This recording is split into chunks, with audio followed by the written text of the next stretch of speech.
یہ روزہ تم پہ فرض کر دیا گیا جیسا کہ تم سے پہلی امتوں کے اوپر فرض تھا تاکہ تم متقی بن جاؤ۔ اس عظیم عبادت کو اللہ تعالیٰ نے اپنی طرف منسوب کیا باقاعدہ کہ جو شخص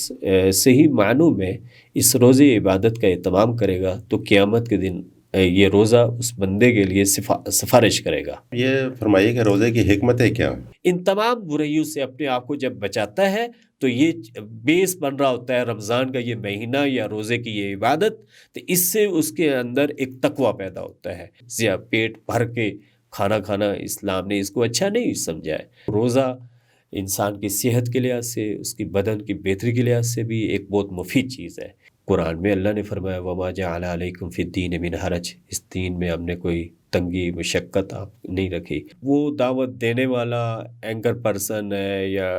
جو بھی ہے وہ اگر شرعی تعلیمات کو اپنا کے نہیں کر رہا ہوگا، اسلامی تعلیمات کا خیال رکھ کے نہیں کر رہا ہوگا، تو سوسائٹی میں یا سماج میں یا اس کے پروگرام کو سننے والوں کے اوپر اس طرح کے اثرات مرتب نہیں ہوں گے۔ بسم اللہ الرحمن الرحیم۔ ناظرین السلام علیکم۔ آج ہم موجود ہیں اسلام کے جو 5 بنیادی ارکین ہیں ان میں سے ایک اہم رکن روزے کی فضیلت پر بات کرنے کے لیے ہمارے ساتھ موجود ہیں پروفیسر ڈاکٹر امجد حیات صاحب۔ آپ ہیں پروفیسر نمل یونیورسٹی میں پڑھاتے ہیں، اسلامک وہاں پر جو تعلیمات ہیں اس کے جو انچارج ہیں۔ پروفیسر صاحب بہت شکریہ آپ ہمارے پاس تشریف لائے۔ آپ آج ہمیں سر بتائیے کہ روزے کی فضیلت کے بارے میں تھوڑا بیان کیجیے تاکہ لوگوں کو عام فہم لوگوں کو اس سے بخوبی آگاہی ہو اور اس مقدس ماہ میں وہ اپنی اچھی جستجو کے ساتھ عبادت کر سکیں۔ جزاک اللہ احسن الجزا۔ میرے لیے خوشی ہے آج آپ نے مجھے اس اہم ترین موضوع کے اوپر گفتگو کرنے کا موقع میسر کیا۔ اسلامی تعلیمات کے اندر جو عبادت جس بے قدر اہمیت کی حامل ہے اس کی اہمیت جانی اسی لحاظ سے جاتی ہے کہ اس کی فضیلت اسلام نے بہت زیادہ بیان کی ہوتی ہے۔ ایسے میں اگر ہم دیکھیں تو رمضان المبارک کہ اس ماہ مبارک میں روزے کی فضیلت و اہمیت کئی لحاظ سے اسلام نے بیان کی ہے۔ میں آپ کے سامنے اس حوالے سے 2-3 نکات کی شکل میں روزے کی فضیلت کو بیان کروں گا۔ سب سے پہلے اس عظیم عبادت کو صرف امت محمد صلی اللہ علیہ وسلم کے ساتھ خاص ہی نہیں کیا گیا، بلکہ آپ علیہ الصلوۃ والسلام سے پہلے جتنی بھی امتیں دنیا میں تھیں اور ان کے ہاں جو بھی شریعتیں آسمان سے نازل ہوئیں اور انبیاء علیہ الصلوۃ والسلام مبعوث ہوئے، انہوں نے بنیادی اراکین میں سے اس عظیم رکن روزے جیسی عبادت کی تعلیم دی اور اسے یہی حیثیت رکن کے طور پہ انہوں نے اپنی امت کو آگاہ کیا۔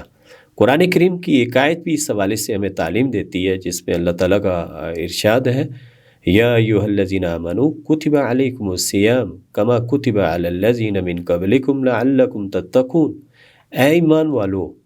یہ روزہ تم پہ فرض کر دیا گیا جیسا کہ تم سے پہلی امتوں کے اوپر فرض تھا تاکہ تم متقی بن جاؤ۔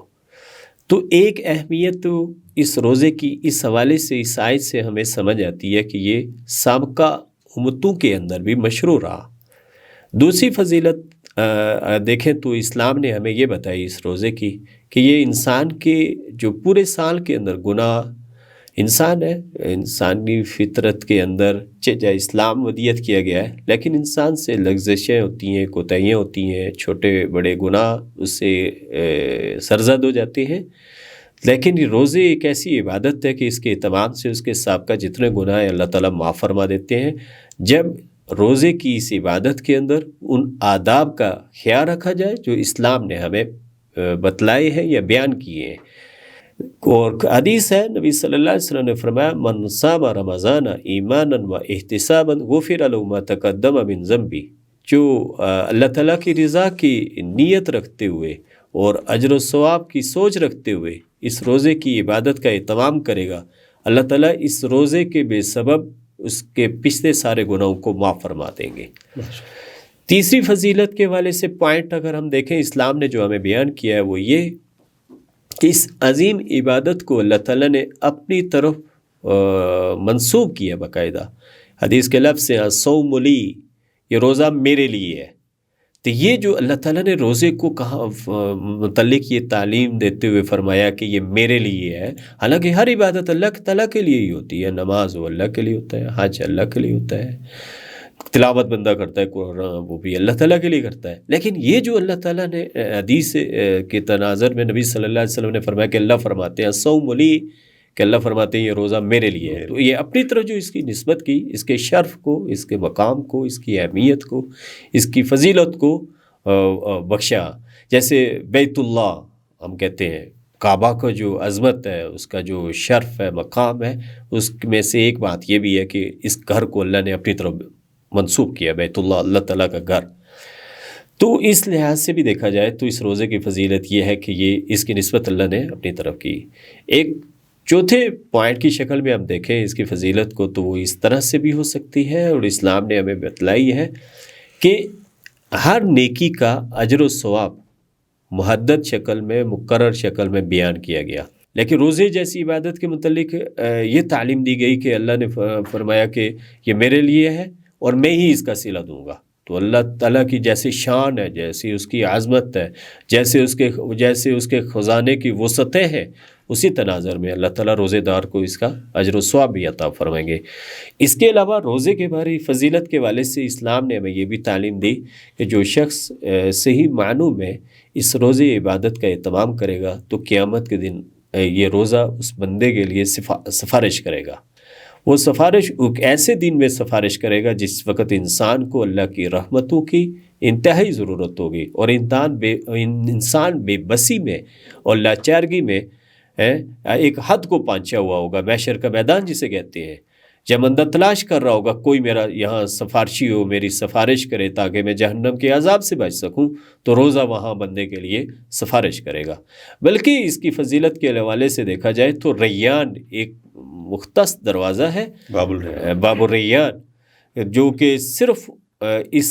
دروازے سے وہی لوگ داخل ہو سکیں گے جنت میں جنہوں نے اس عظیم عبادت کا دنیا کے اندر اہتمام کیا ہوا۔ تو یہ تو کچھ چیزیں تھیں اس کی فضیلت کے حوالے سے یا اس کی اہمیت کے حوالے سے۔ جی پروفیسر صاحب، یہ فرمائیے کہ روزے کی حکمتیں کیا؟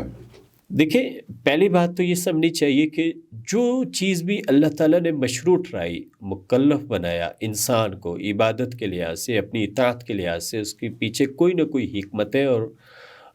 مقصد یا مصلحتیں ضرور ہیں۔ کوئی عبادت بھی کسی بینیفٹ، کوئی فائدے سے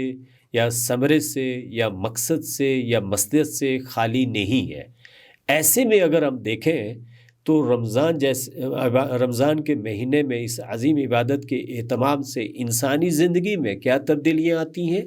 اور انسانی زندگی میں کیا چینجز آتی ہے، چاہے وہ اس کے بدن کے لحاظ سے ہوں، اس کی صحت کے لحاظ سے ہوں، اس کی اصلاح کے لحاظ سے ہوں، اس کی تربیت کے لحاظ سے ہوں، اس کی روحانیت کے بڑھ جانے کے لحاظ سے ہوں، اس کی ایمان کی مضبوطی کے لحاظ سے ہوں، تو ایسے میں کئی حکمتیں ہیں، کئی مصلحتیں ہیں جو اس رمضان میں اس عظیم روزے کی عبادت کے اہتمام سے روزے دار کو حاصل ہوتی ہیں۔ ان میں سے ایک اس کی حکمت یہ ہے کہ اس عظیم مہینے میں اس عظیم عبادت کے اہتمام سے بندے کا اللہ سے قرب بڑھتا ہے، اور ہم دیکھتے ہیں واقعتاً اپنی آنکھوں سے مشاہدے میں یہ چیزیں آتی ہیں کہ جو رمضان کا چاند نمودار ہوتا ہے تو لوگ مسجدوں کے اندر عبادات کا اہتمام کرتے ہیں، اور اسی طرح جود و سخا بھی ہم معاشرے میں دیکھتے ہیں، لوگ ایک دوسرے کے ساتھ غم خواری اور ہمدردی کرتے ہوئے دیکھتے ہیں۔ تو اس سے یہ چیز سمجھ آتی ہے کہ یہ روزہ ایک ایسی عبادت ہے کہ جس نے بندے کے اندر اللہ کا قرب پیدا کیا، اللہ تعالیٰ کے قریب یعنی قرب کا ایک ذریعہ بنا، سورس بنا۔ تو روزے سے اللہ کا تقرب حاصل ہوتا ہے۔ اور جو آیت مبارکہ میں نے آپ کے سامنے ذکر کی تھی کہ رمضان کی اس روزے کی فرضیت کے حوالے سے، اس میں بھی یہ ایک مقصد روزے کا بیان کیا گیا کہ لعلکم تتقون، شاید کہ تم متقی بن جاؤ۔ اور تقویٰ ہی اصل میں انسان کی نجات کا ذریعہ ہے، خدا خوفی، اللہ تعالیٰ کا ڈر انسانی زندگی میں آ جائے،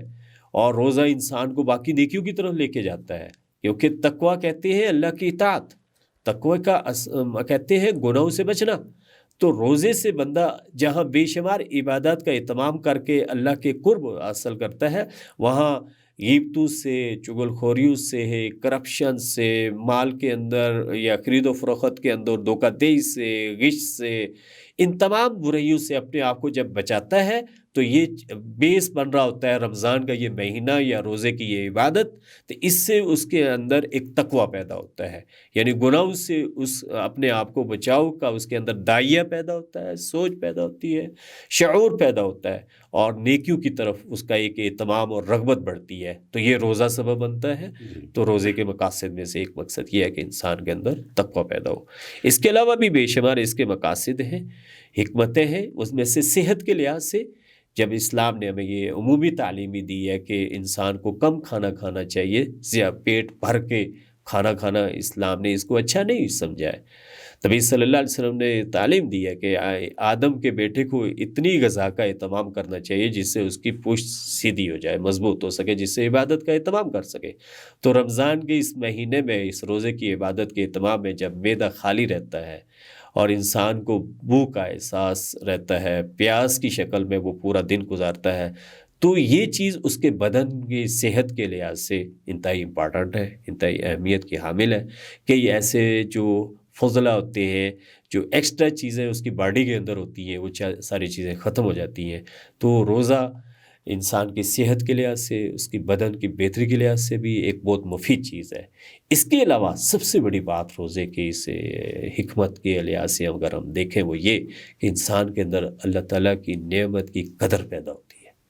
کہ جب بندہ بھوک کی حالت میں رہ رہا ہوتا ہے، پیاس کی حالت میں رہ رہا ہوتا ہے، تو سماج میں، معاشرے میں جو غریب لوگ ہیں، فقراء لوگ ہیں، مساکین لوگ ہیں، جن کو دو ٹائم کا کھانا، ان کا احساس اور شعور اس کے اندر پیدا ہوتا ہے۔ وہ تو اس کے علاوہ اللہ تعالیٰ کی نعمت کی قدر پیدا ہوتی ہے جب وہ دیکھتا ہے کہ یہ محرومیاں جو ہوتی ہیں بھوک کی شکل میں اور پیاس کی شکل میں یا غذائی ضروریات کے لحاظ سے اللہ نے مجھے دی ہوئی ہیں یہ ضرورتیں، تو اس کے اندر ایک جہاں نعمت کی قدر پیدا ہوتی ہے اللہ تعالیٰ کی، وہاں غریب فقراء مساکین کا درد اور احساس بھی اس کے اندر پیدا ہوتا ہے۔ تو یہ علامہ صاحب یہ فرمائیے کہ کوئی شخص رمضان المبارک میں بیمار ہو جاتا ہے تو اس کی قضا کیا ہے روزے کی؟ دیکھیں بیسک جب بندہ صحت ہو، عاقل ہو، بالغ ہو، مسلمان ہو، تو روزہ رکھنا اس کے لیے فرض ہے۔ سب سے پہلے تو اس کو اس کا اہتمام کرنا چاہیے۔ باقی اللہ تعالیٰ نے اس اسلام کے اندر، دین کے اندر آسانی رکھی ہے۔ قرآن میں اللہ نے فرمایا وَمَا جَعَلَ عَلَيْكُمْ فِي الدِّينِ مِنْ حَرَجٍ، اس دین میں ہم نے کوئی تنگی مشقت آپ نہیں رکھی۔ اور اسی طرح لا یکلف اللہ نفسا الا وسعہا، وسعت کے تحت انسان کو اللہ تعالیٰ نے اپنی اطاعت کا یا بندگی کا مکلف بنایا ہے۔ اب ایک آدمی ہے بیمار ہے، اس بیماری کی حالت میں روزہ اگر رکھتا ہے تو اس کی بیماری کے بڑھ جانے کا خدشہ ہے۔ تو ایسے میں ایسی بیماریاں بالخصوص جن بیماریوں میں اگر وہ روزے کا اہتمام کرتا ہے تو اس بیماریوں کے بڑھ جانے کا خدشہ ہے، جسم کے ضعیف ہو جانے کا، کمزور ہو جانے کا، لاغر ہو جانے کا خدشہ ہے، تو ایسے میں اسلام نے چھوٹ دی ہے کہ وہ روزہ نہ رکھے، بلکہ اسلام یہ پسند کرتا ہے کہ روزہ نہ رکھا جائے۔ ایسا نہیں کہ اس کے اندر تقوی کا ایک جذبہ اور جوش چڑھا ہوا ہے اور کہے کوئی بات نہیں ہے، بیماری کی حالت میں میں روزہ رکھوں گا، اللہ کا قرب حاصل کروں گا، اور تقوی اور وہ والا اجر ثواب مجھے رمضان کے بعد نہیں مل سکے گا، تو وہ کئی بیماریوں میں بڑھ جائے۔ تو اسلام نے اس چیز کو پسند نہیں کیا، بلکہ اسلام ہمیں یہ تعلیم دیتا ہے لا تلقوا بایدیکم الی التہلکہ، اپنے آپ کو ہلاکت کی طرف مت ڈالو۔ تو ایسے میں اسے روزہ توڑ دینا چاہیے، روزہ نہیں رکھنا چاہیے، اور جو رمضان کا مہینہ گزرے جب اس کو سمجھ لے کہ میں اب صحت مند ہوں، تندرست ہوں، عافیت والی شکل میں ہوں، تو اس میں اس روزوں کی وہ قضا دے دے۔ درست بات ہے۔ اچھا مولانا صاحب، رمضان کی آمد ہے اور اکثر ٹی وی چینلز پر ہم نے دیکھا ہے کہ خواتین اینکرز کو بلا کر ان سے مذہب کے بارے میں بات چیت کی جاتی ہے، جبکہ وہ دینی تعلیم سے آگاہی نہیں رکھتی۔ تو ہم جانتے ہیں کہ درس نظامی یا اس طرح کے نظام ہوتے ہیں جس میں 8 سال ایک طالب علم پڑھ کے پھر وہ عالم دین بنتے ہیں، اور باقاعدہ ان کو عبور ہوتا ہے، ان کی گرپ ہوتی ہے مذہب پر گفتگو کرنے کی۔ تو آپ کیا سمجھتے ہیں اس میں ہمیں کوئی پیغام دینا چاہیے کہ اس سے تدارک کیا جائے تھوڑا سا؟ دیکھیں اس میں تو کوئی شک نہیں ہے، جو بھی خیر کی دعوت دے رہا ہوتا ہے دوسرے کو اور بھلائی کی بات بتا رہا ہوتا ہے، بالخصوص پھر اللہ تعالیٰ کے دین کی تبلیغ کر رہا ہوتا ہے، شریعت کی، تو اس دین کو فالو کرنا، اس تبلیغ جس دین کی کر رہا ہے اس کو اپنانا، اہتمام کرنا، اس سے اس کی اس دعوت میں، اس کی اس تبلیغ میں اثرات و ثمرات پیدا ہوتے ہیں۔ تو جب وہ دعوت دینے والا اینکر پرسن ہے یا جو بھی ہے وہ اگر شرعی تعلیمات کو اپنا کے نہیں کر رہا ہوگا، اسلامی تعلیمات کا خیال رکھ کے نہیں کر رہا ہوگا، تو سوسائٹی میں یا سماج میں یا اس کے پروگرام کو سننے والوں کے اوپر اس طرح کے اثرات مرتب نہیں ہوں گے۔ تو اسے چاہیے کہ اسلام کی عظمت کا خیال رکھتے ہوئے اسلام اور اس مہینے کے تقدس کا خیال رکھتے ہوئے اور اس عظیم روزے کی عبادت کا جہاں اس نے اہتمام کیا ہوا ہے، اس کے اثرات اور اس مقاصد کو اور ان مسلطوں کو سامنے رکھتے ہوئے اسلامی تعلیمات کا اہتمام کر کے بالخصوص اس پروگرام کو وہ بنا۔ پروفیسر امجد زیاد صاحب، آپ کا بہت شکریہ، آپ نے ہمیں ٹائم دیا اور یقیناً آپ کی باتیں جو ہے ناظرین کے لیے بڑی اچھی بہتر ثابت ہوں گی۔ رمضان المبارک کا ایک مقدس مہینہ ہے۔ ناظرین، آپ نے آج کا ہمارا پروگرام دیکھا۔ ہمارا صرف مقصد یہ تھا کہ روزے کی اہمیت اور اس کے فضائل کے بارے میں آپ سے بات چیت کی جائے تاکہ رمضان کی آمد ہے، آپ سب کو رمضان المبارک مبارک ہو۔ رمضان کا ایک بابرکت ماہ ہے، اس میں جستجو کے ساتھ روزے رکھیے، نماز قائم کیجیے اور اپنے ارد گرد کے جتنے بھی ضرورت مند لوگ ہیں ان کی امداد ضرور کیجیے گا، ان کو اپنے ساتھ رکھیے گا۔ بہت شکریہ آپ کا۔